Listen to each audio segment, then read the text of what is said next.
যা টাকা লাগে দেব, আমার কোনো আপত্তি নেই, যা করার করেন, সবাই মিলে বন্দর অচল করে দেব। কথাগুলো চট্টগ্রাম বন্দর নিয়ে হোয়াটসঅ্যাপের একটি গোপন গ্রুপের আলাপচারিতার চ্যাট তুলে ধরেন নৌ পরিবহন উপদেষ্টা।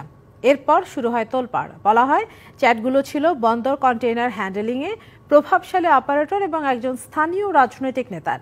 এমন একটি ভিডিও ক্লিপস এসেছে ডিবিসি নিউজের হাতে। আরও জানাচ্ছেন মাসুদুল হক। গেল 14 মে চট্টগ্রাম বন্দরের এক সভায় অংশ নেন নৌ পরিবহন উপদেষ্টা। কথা বলেন হোয়াটসঅ্যাপ গ্রুপের একটি গোপন কথোপকথন নিয়ে। সেখানে তিনি কথোপকথনগুলো উপস্থিত সবাইকে পড়ে শোনান। বন্দর রক্ষা আন্দোলন নামে ওই হোয়াটসঅ্যাপ গ্রুপে বিদেশি অপারেটর নিয়োগ নিয়ে বিএনপি নেতা নাজিম ও সাইফ পাওয়ারটেকের মালিক তরফদার রুহুল আমিন সহ স্থানীয় নাসিরের নাম বলতে শোনা যায়।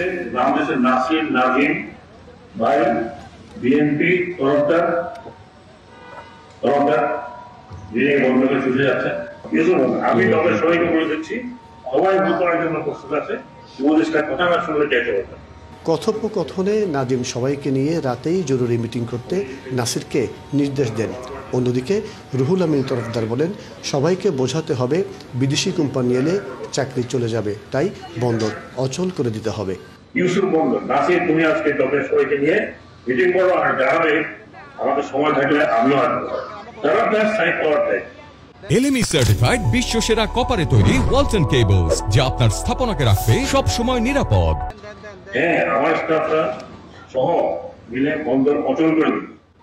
হোয়াটসঅ্যাপের সেই কথোপকথনে নগর বিএনপির সদস্য সচিব নাজিমুর রহমানের কথা উল্লেখ করা হয়েছে কিনা সে বিষয়ে নিশ্চিত হতে তার সাথে যোগাযোগ করা হয়। তিনি উপদেষ্টাকে বিষয়টি খোলাসা করার অনুরোধ জানান। এটা কোন নাজিমের কথা বলছে এটা উনি ভালো বলতে পারেন। বিএনপির নাজিম বলছে, এখন স্পেসিফিকলি কার কথা বলছে এটা আমি বুঝতেছি। আর একে ষড়যন্ত্র বলছেন তরফদার রুহুল আমিন। যাদের কথা বলা হয়েছে এই লোকগুলোর সাথে আমার গত 6 মাসও যোগাযোগ হয় না। লোকগুলো চিনিও না, আমি খালি একজন বিএনপি নেতা, ওনারা আমি চিনি। 6 মাস আগে একবার আমার কথা হয়েছিল, ওনাদের নাম্বারও আমার কাছে। এই দিয়ে ফ্যাব্রিকেটেড করে আমাকে একটা বিপদে ফেলার জন্য করলেও করতে পারে। বিষয়টি নিয়ে ক্যামেরার সামনে কথা বলতে রাজি নন বন্দরের কেউই। দেশের অর্থনীতি নতুন উচ্চতায় নিতে হলে ষড়যন্ত্র বাদ দিয়ে বন্দরের কর্মদক্ষতা বাড়ানোর বিকল্প নেই মত বন্দর ব্যবহারকারীদের। 85% ফরেন এক্সচেঞ্জ যে সেক্টর থেকে আসে সেই সেক্টর কিন্তু এখন কম্পিট করছে ভিয়েতনামের সাথে, চায়নার সাথে।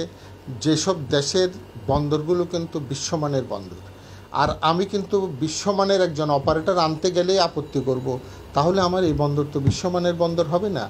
বন্দরের ওই সভাটি অভ্যন্তরীণ হওয়ায় কোনো গণমাধ্যম কর্মীকে জানানো হয়নি। আমার কর্মীরা দরকার পড়লে রাস্তা নামবে। মাসুদুল হক, ডিবিসি নিউজ, চট্টগ্রাম।